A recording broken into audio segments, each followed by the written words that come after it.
Okay, you might have an awesome business, a great nonprofit, a great church, some organization that's actually solving people's problems, making their life better, adding value to the community, or adding more good to the world.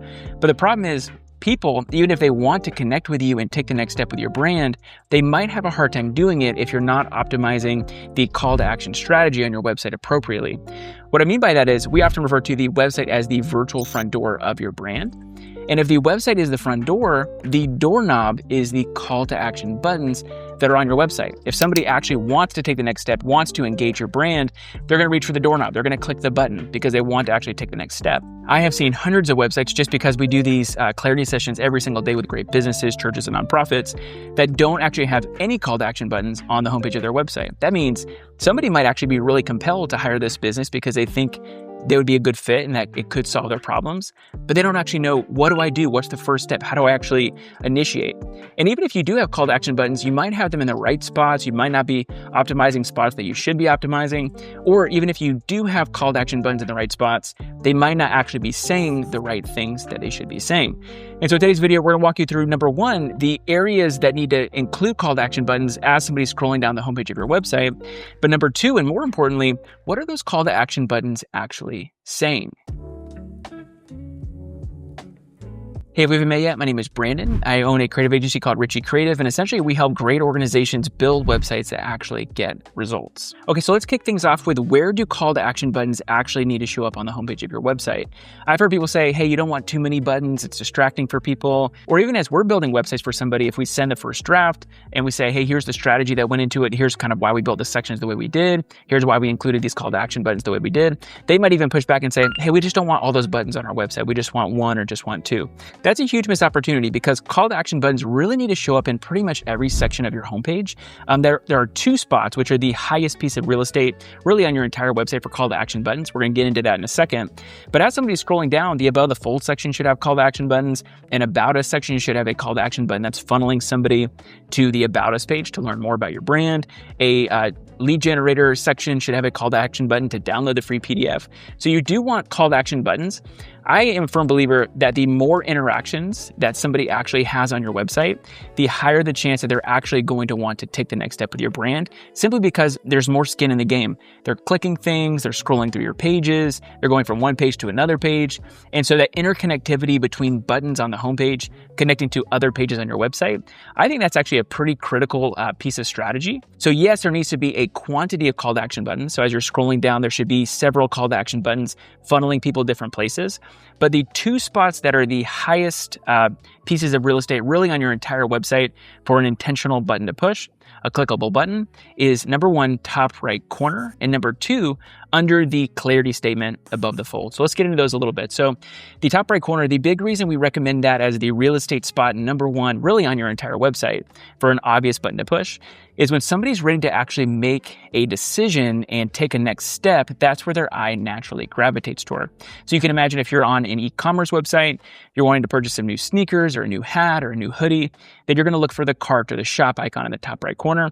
If you're on a nonprofit website and you're compelled by the mission and the vision and what they're doing in the world and you want to donate, oftentimes that's where the give button is. So it doesn't matter what sort of business you have, if it's a service-based business, if it's a product-based business, if you're a church, if you're a nonprofit, you want to have a call to action button in the top right corner. Then real estate spot number two for an intentional button to push is above the fold underneath a clarity statement. Now, by above the fold, what we really mean here is before somebody even scrolls one time, you want to make it really clear, who are you, what do you do, and how do you make somebody's life better?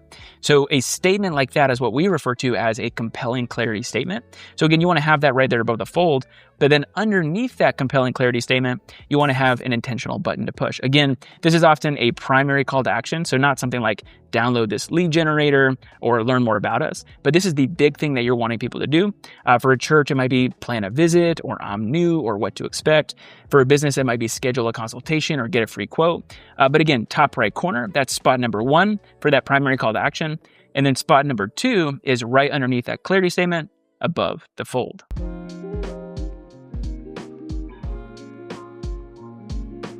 So again, yes, have a quantity of call to action buttons as you're scrolling down the homepage. You want each of those different sections to kind of lead somebody into another page on your website. And of course, you want to really highlight the primary call to action, the main thing that you're wanting to get somebody to do in the top right corner, and then underneath that clarity statement above the fold.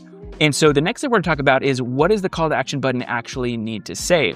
Because if your call to action buttons mainly just say contact us, the bad news is people probably aren't going to click that button. Number one, they're desensitized to these overly used call to action buttons. Contact us, get in touch, get started.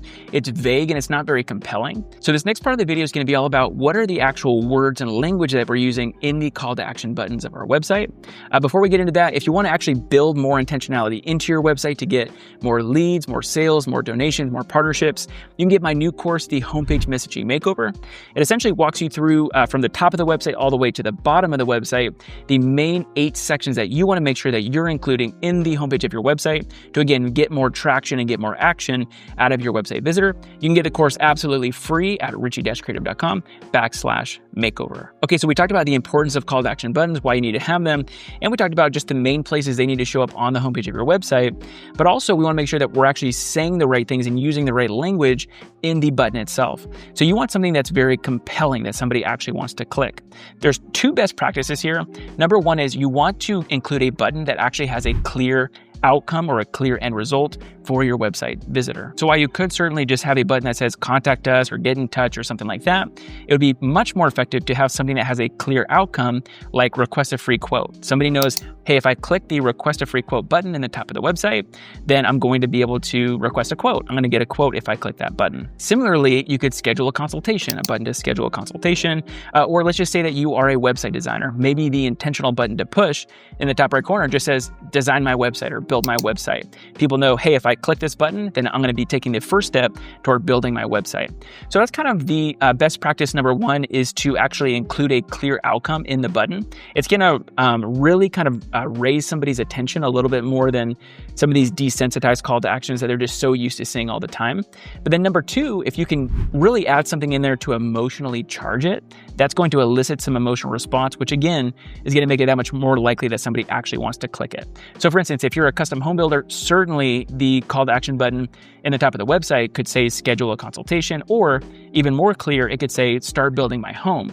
But if you wanted to add a little bit of an emotional charge to it, you might say, start building my dream home. So again, that idea of, hey, if I click this button, it's going to start the journey and start the process toward me actually achieving my dream home. That is going to be a very effective and very compelling call to action button. Another quick example, let's say that you are a financial planner. Again, you could have a get started button, or even better, you could have a request a free quote button or schedule a clarity call. Those are all fine for call to action buttons.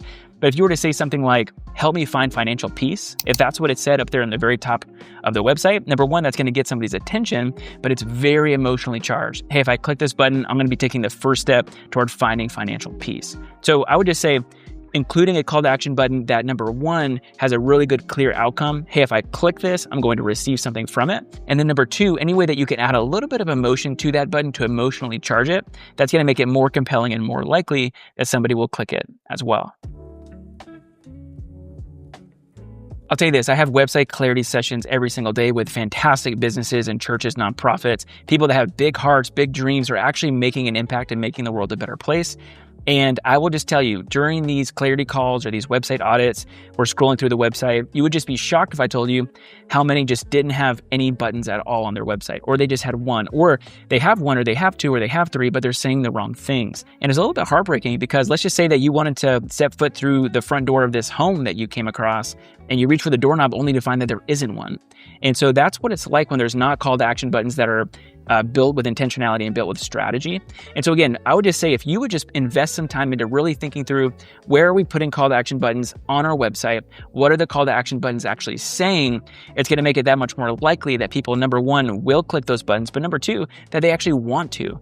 And so again, I would just say, put some intentionality into it, really think through your website strategy and your call to action strategy, and you're going to be that much more likely to actually get more clicks, get more sales, get more donations and partnerships from your website. Well, hopefully this was a helpful and beneficial video. I also just wanted to say a personal thank you to everybody who likes these videos and is subscribed to the channel. It means a ton to me personally, so thank you so much.